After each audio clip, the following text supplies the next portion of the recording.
Bahashim Yahushai. Shalom to all these sincere believers. Yahabashim Yahushai Brakathumnion. And the Wadi Yahabashim Yahushai Kayaha Orcha Kadash. The Holy Spirit, which is moving me, compelling me to do yet another volume of Sunrise Spiritual Speaking. This being the 1027th volume.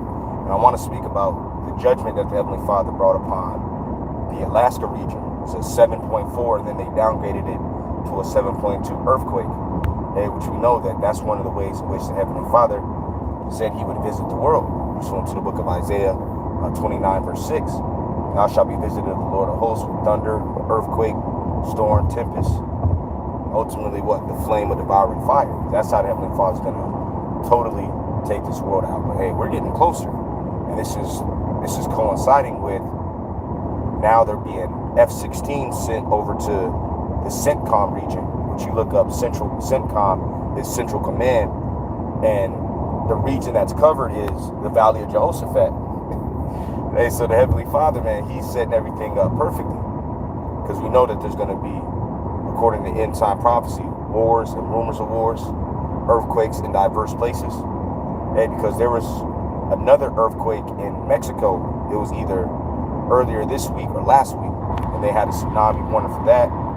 And there was a tsunami warning. Well, it was in Chiapas. Yeah, it was in Chiapas. The brother in Chicago, the WA, he had did a lesson on it. So this was what, Thursday? So Thursday there was a big earthquake in Chiapas, like a 6.4. I'm not sure if there was a tsunami warning for that one, but there's for sure a tsunami warning for this earthquake that hit in the region of Alaska. And then simultaneously, what do we have? We got Biden sending F-16 over there after he didn't send all these U.S. reservists over there to Europe to fortify the eastern flank, as they call it. You got the Baltic states, which the Germans, they had already put like 3,000, either 3,000 or 5,000 troops there. Now you got the reservists. They're being put there. But as we've been saying, according to prophecy, what's really going to draw America out is them Israelis. That's Jeremiah the 49th chapter, the 20th verse. And we know, pursuant to Zephaniah the 3rd chapter, we just have to wait until the Heavenly Father, gathers the nations. And where is he going to gather them? It tells us in the book of Revelation, the 16th chapter, in a place called Armageddon, Harmargawan, which means mountain of troops.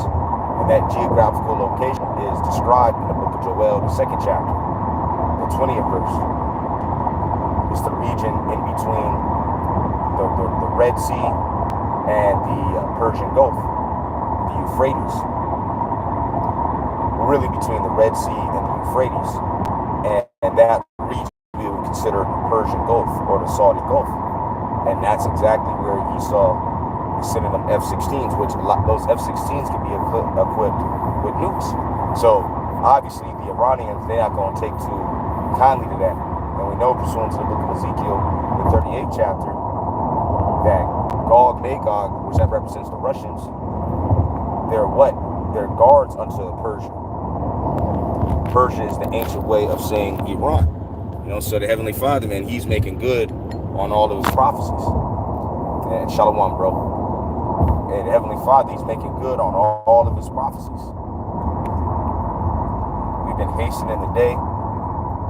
We've been measuring the time diligently within itself. And now we see that the Heavenly Father, he's making the time short.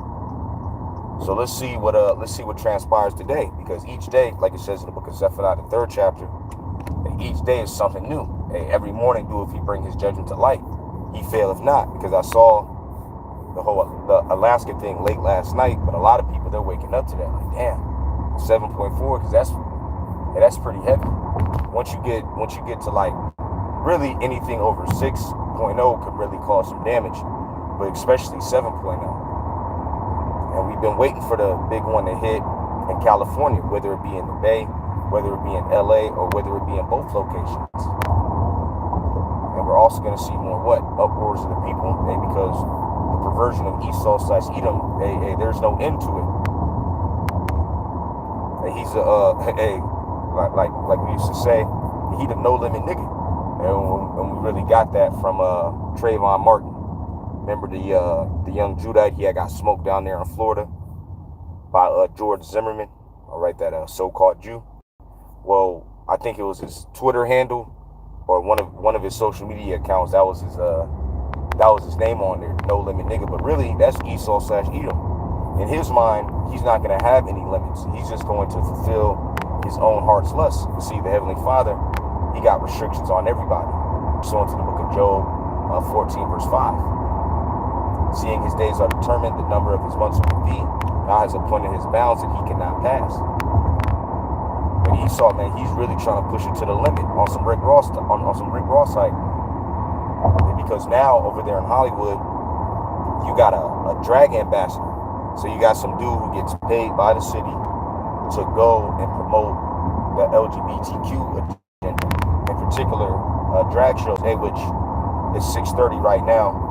I say starting about 2.5, 3 hours, they're gonna start having drag brunch shows. You're gonna have these wicked men, wicked women bring their children to brunch, and it's gonna be some grown ass man who's so reprobate in the mind that he thinks he's a woman, sashaying up and down the street, up and down the restaurant. But see, that's why the Heavenly Father is bringing all these plagues to this place. But people don't lay it to heart. Pursuant to the book of Proverbs, 20 verse 5, evil men understand not judgment, but they that seek Adonai understand all things. So we understand what the Heavenly Father is doing. We understand why those troops just got shipped over there to Europe. Why now you got F-16s in the CENTCOM region, which corresponds with the biblical Valley of Jehoshaphat. We get it. We understand why these BRICS nations are about to hold a conference, if it's according to their mind, next month, and they're going to reveal a gold-backed currency. We know what's going on with the Fed now.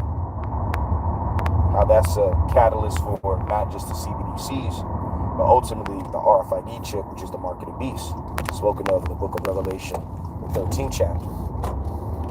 So, we're in that time. We're in a time of all things being fulfilled. So I'm going to go ahead and hear just a quick lesson. I pray that the lesson was edifying. And I once again want to give all praise, honor, and glory unto Yahweh, Hashem, Yahweh Shah, Barakatah Yahweh, Barakatah Yahweh Shah, Wadiyaha Bashem Shah, Kayaha, Wakakodash, the Holy Spirit which moved me, compelled me to do this lesson. And Adon Ratazah, me and Akim, we're going to try to get it earlier. I'm going to try to knock everything out and then be out at the altar by at least, at the latest 11. But I don't want to aforetime. All right, Abba Bar, Shalom.